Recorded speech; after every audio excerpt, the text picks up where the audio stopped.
আসসালামু আলাইকুম everyone, welcome back to my channel. আজকে আমি আপনাদের সঙ্গে শেয়ার করব ভীষণ মজার একটি ভর্তা রেসিপি, কাঁঠালের বিচি দিয়ে চিংড়ি মাছের ভর্তা রেসিপি। এই ভর্তাটি খুবই টেস্টি হয় আর খুবই মজার খেতে। আর এখনও যারা আমার চ্যানেলটি সাবস্ক্রাইব করেননি তাদের জন্য সাবস্ক্রাইব করা অনুরোধ রইল, এবং যারা আমার ফেসবুক পেজে দেখছেন তারা ফলো দিয়ে আমার সাথে থাকবেন। এ পর্যায়ে আমি ভর্তার জন্য নিয়ে নিয়েছি একটা মিডিয়াম সাইজের 2টা রসুন কোয়া করে নিয়েছি, 2টা পেঁয়াজ কুচি করে নিয়েছি, এবং কাঁচামরিচ নিয়েছি, আস্ত কাঁচামরিচ নিয়েছি, আর কিছু চিংড়ি মাছ নিয়ে নিচ্ছি।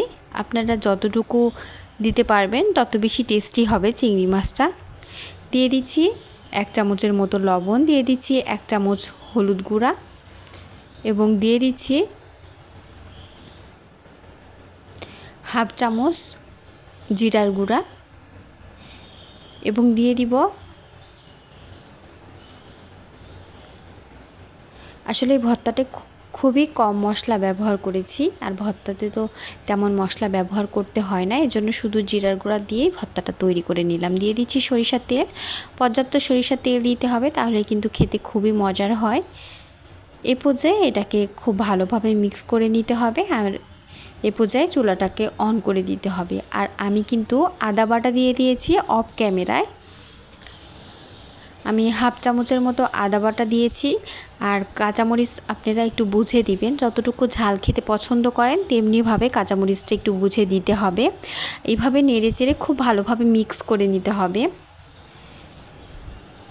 একটু ভালোভাবে মিক্স করে এটাকে কিছুক্ষণ ধরে সময় নিয়ে কষিয়ে নিতে হবে।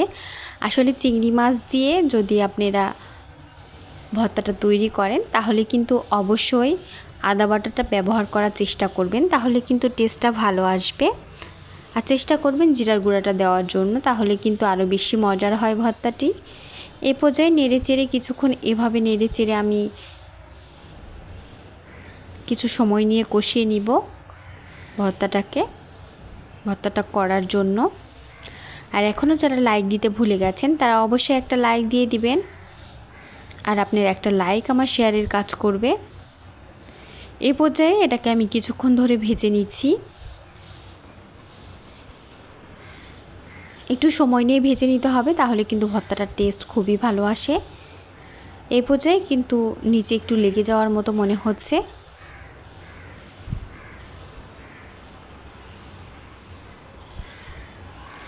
আর এই পর্যায়ে আমি পানি দিয়ে দিব, একটু পরে পানি দিয়ে দিব। আসলে আমার কিন্তু ভাজা প্রায় হয়ে গেছে। এ পর্যায়ে পানি দিয়ে দিচ্ছি আমি, সামান্য পরিমাণ পানি দিতে হবে যাতে কাঁঠালের বিচিটা একটু ভালোভাবে সেদ্ধ হয়, সে পরিমাণ পানি দিতে হবে। যেহেতু চিংড়ি মাছের সেদ্ধ হওয়ার তেমন কোনো বিষয় নেই, কারণ ওটা ভেজে নিলেই হবে। আর এখানে পর্যাপ্ত কাঁচামরিচ দিতে হবে, আর ভর্তায় তো বেশি ঝাল হলে টেস্টটা অনেক বেশি ভালো হয়। এ পর্যায়ে ঢেকে দিয়ে আমি মিডিয়াম আঁচে কিছু সময় ধরে এটাকে পানি শুকিয়ে যাওয়া পর্যন্ত অপেক্ষা করব, তারপরে একটু সময়ের জন্য ভেজে নিব। আর আমার রেসিপি ভালো লাগলে অবশ্যই কমেন্ট করে জানাবেন কেমন হয়েছে আমার মজার এই ভর্তা রেসিপিটি। আসলে খুবই মজার হয় এই ভর্তা রেসিপিটি, আপনারা বাসায় একবার হলেও ট্রাই করে দেখবেন কতটা মজার হয়। আর আমার ভর্তা রেসিপি ভালো লাগলে অবশ্যই চ্যানেলটি সাবস্ক্রাইব করবেন। আমার কিন্তু ভাজাও হয়ে গেছে। এ পর্যায়ে আমি একটা ব্লেন্ডারে দিয়ে আমি ব্লেন্ড করে নিচ্ছি, আর ভর্তাটা তৈরি করে নিচ্ছি। কতটা লোভনীয় হয়েছে দেখতে, খেতেও কিন্তু হয়েছে মাশাআল্লাহ অনেক সুন্দর। আর আমার ভর্তা রেসিপি ভালো লাগলে অবশ্যই আমার পাশে থাকবেন। ধন্যবাদ সবাইকে।